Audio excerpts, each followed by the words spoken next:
L'heure est au bilan pour l'ensemble des acteurs économiques de la montagne, réunis à l'occasion du salon Alpi Pro Digital Montagne à Chambéry. Exposants, partenaires, institutions ou encore domaines skiables ont pu partager leur expérience, de quoi préparer l'avenir dans un contexte où les défis à surmonter sont nombreux, à commencer par l'enjeu climatique au cœur des préoccupations du secteur.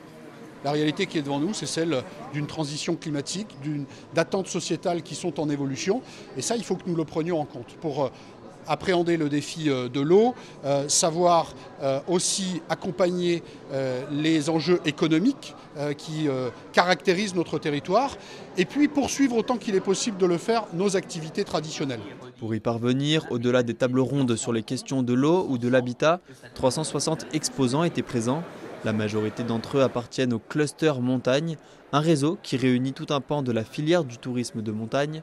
Ce dernier doit permettre de faciliter les synergies entre les entreprises, mais pas que. Parmi nos membres, nous rassemblons des entreprises, des start-up, des équipementiers, des bureaux d'études, mais aussi des institutions, des stations de montagne, des territoires, des collectivités.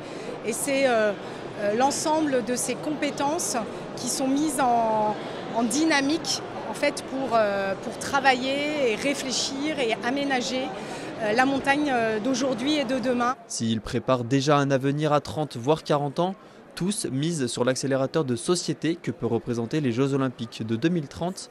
Dans un milieu acquis à sa cause, l'Olympiade à domicile fait ici rêver tout le monde en guise de tremplin pour l'avenir des stations. On a vu la pleine réussite des Jeux d'été 2024 à Paris et on espère qu'on sera à la hauteur en 2030, tout en ayant une différenciation qui est plus que notable.